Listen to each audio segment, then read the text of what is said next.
Welcome back to Gloved Up Garage. So today I'm working on the electric fan conversion on my 86 Thunderbird Turbo Coupe. I've had a couple of people ask me about this car. It's pretty much all original, except for the few modifications that I've made here. One of the first things I needed to do, my alternator was not charging, so I've done a 3G conversion, basically an alternator off of 94 to 2000 V6 Mustang, 130 amp output, so much better than the 70 amp I think that was on here to begin with. And part of that reason was I knew I was going to convert to a larger electric fan. This vehicle came with just a single electric fan. Look what you see here. This is actually one I pulled off of it, and that's all the stuff that I got with the fan. So this is actually out of a 90, I think it's a 96 to 2000 Contour, Ford Contour with a V6. So it's definitely going to keep up with this little 4-cylinder. And right now I'm just fabricating a couple of brackets to hold the top. So I've already made this bracket here just out of some 3/4 inch angle aluminum.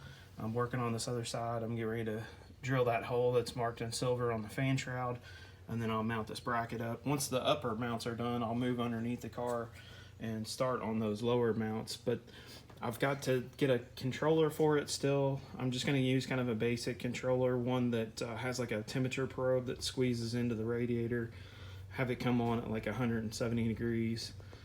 I want to keep this thing as cool as I can because there, as you can see, there's no intercooler on these cars.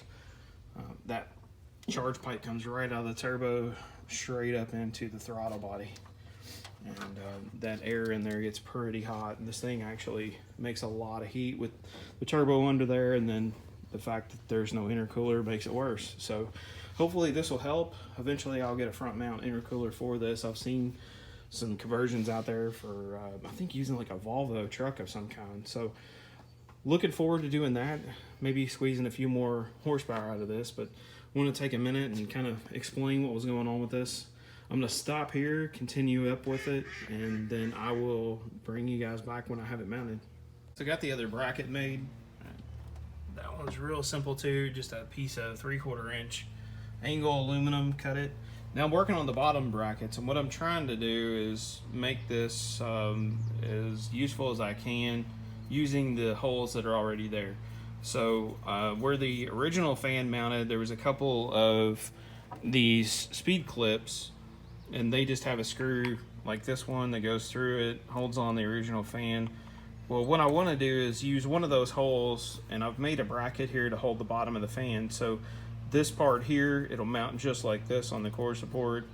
That screw will go through the speed clip in the bottom. I've got to drill a hole in the bottom of the shroud and run a screw up through here, basically to hold the fan. The top is mounted good and solid, but yeah, you can see it's going to flip out and move around while it's driving, which isn't good. So I definitely have to put bottom mounts on it. Now, one side I do have a clip there, one of these speed clips that I can use. The other side, I believe I'm just gonna have to run a sheet metal screw or a bolt through the core support to hold it in place.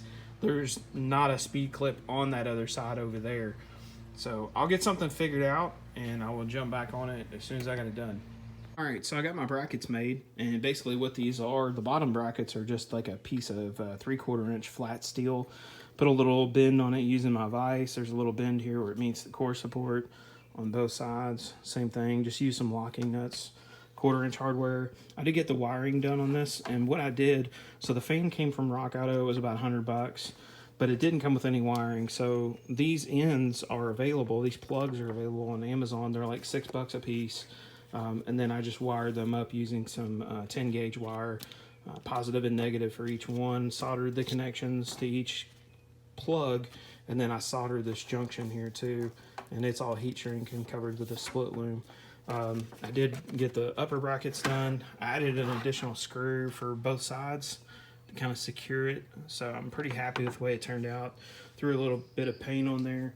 At least this will get it where I can mount it to the car. That's mainly what I wanted to do for this project at the moment. I am looking into fan controllers.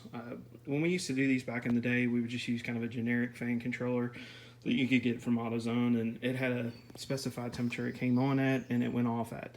A lot of the newer controllers that are out there, they have adjustability that we didn't have, and overrides and things like that, that back in the day, that was kind of exotic technology for a fan controller. Now it's kind of a standard thing. So I'm looking into those, looking for a couple of different sources.